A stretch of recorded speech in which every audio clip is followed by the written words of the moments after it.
Jaona toko 10.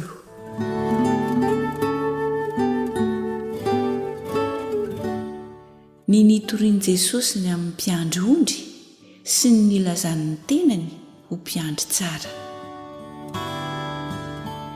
Lazaiko aminareo marina dia marina tokoa fa izay tsy miditra amin'ny vavahady ho amin'ny valan'ondry fa mananika ny fefy dia mpangalatra sy jiolahy, fa izay miditra amin'ny vavahady no mpiandry ny ondry. Ary izy no voan'ny mpiandry vavahady, ary ny ondry mihaino ny feony, ary izay ondriny tokoa dia antsoiny amin'ny anarany avy ka enti mivoaka. Ary rehefa mamoaka ireo rehetr'ireo izy dia mialoha azy, ary ny ondriny manaraka azy satria mahalala ny feony ireo. Ary ny vahiny tsy arahany fa andosirany satria tsy fantany feon'ny vahiny. Izany fanoharana izany no nolazain'i Jesosy taminy, nefa tsy azony izay zavatra nolazainy taminy. Dia hoy indray Jesosy taminy, lazaiko aminareo marina dia marina tokoa, izany vavahadin'ondry, mpangalatra sy jiolahy izay rehetra tonga talohako, fa tsy nihaino azy ny ondry. Izany vavahady, raha izany ho idiran'ny olona dia ho vonjeny izy ka hiditra sy hivoaka sady ahazo hanina. Ny mpangalatra tsy avy raha tsy hangalatra sy hamono ary handringana. Izaho avy mba hanana ny fiainana sady hanana ny be dia be. Izany mpiandry tsara. Ny mpiandry tsara manolotra ny ainy hamonjy ny ondry. Ary ny mpikarama satria tsy mpiandry na tompon'ny ondry izy. Koa raha mahita ny ambody avy dia mandao ny ondry ka mandositra, ary ny ambody misambotra ny ondry ka mampiahaka azy. Mandositra izy satria mpikarama ka tsy mitandrina ny ondry. Izany mpiandry tsara. Ary fantatro ny ahy sady fantany ahy. Dia tahaka ny ahafantaran'ny ray ahy sy ny ahafantarako ny ray, ary izaho manolotra ny aiko hamonjy ny ondry. Manana ondry hafa izay tsy amin'ity valo ity aho, ary ireny koa dia tsy maintsy ho entiko ka hiaino ny feoko. Ary ho tonga andiany ray izy, sady iray ihany ny mpiandry. Ary izany no hitiavan'ny raiko aho, satria izaho manolotra ny aiko mba andraisako azy indray. Tsy misy manaisotra ny aiko amiko, fa ny tenako ihany no manolotra azy. Manana fahefana nolotra azy aho, ary manana fahefana haka azy indray. Izany didy izany dia azoko tamin'ny raiko.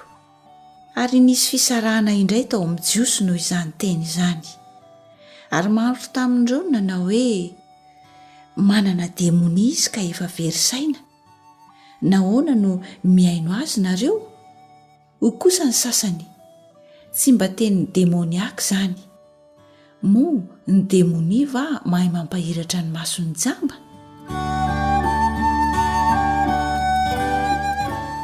Ny teny nataon'i Jesosy tany Jerosalema tamin'ny andro firaviravona noho ny nanadiovana ny tempoly sy ny nanoheran'ny jiosy azy ary ny nankanesany tany an-dafin'ny Jordana.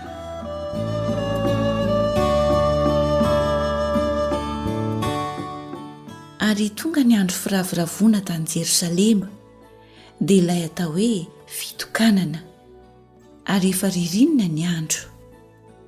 Ary Jesosy nitsangatsangana teo an-kianjan'ny tempoly teo amin'ny fialofan'i Solomona. Dia nitangorona ny jiosy izy ka nanontaniany hoe ambara-pahoviana no ampisalasalana ao anay? Raha ianao ny Kristy dia lazao marimarina aminay. Jesosy namaly azy hoe efa nilaza taminareo ihany aho, nefa tsy mino ianareo. Ny asa izay ataoko amin'ny anaran'ny raiko no manambara ahy, kanefa ianareo tsy mino satria tsy mba isan'ny ondriko. Ny ondriko mihaino ny feoko, ary izaho mahalala azy, ary izy manaraka ahy.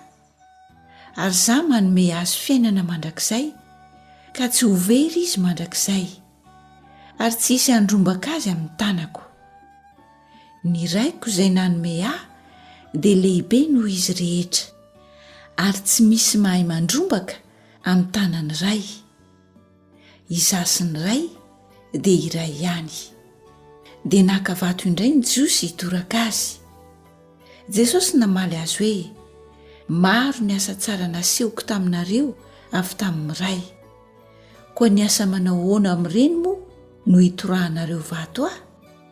Ny jiosy namaly azy hoe, tsy asa tsara no hitorahanay vato anao, fa fitenenan-dratsy.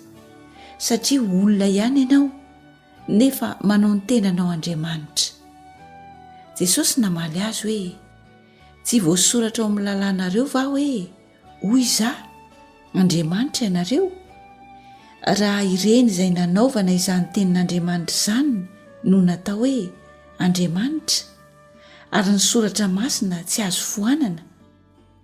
Moa izay no asiany ray ka ny raha no amin'izao tontolo izao va no ataonareo hoe miteny ratsy ianao, satria hoy izaho zanak'Andriamanitra?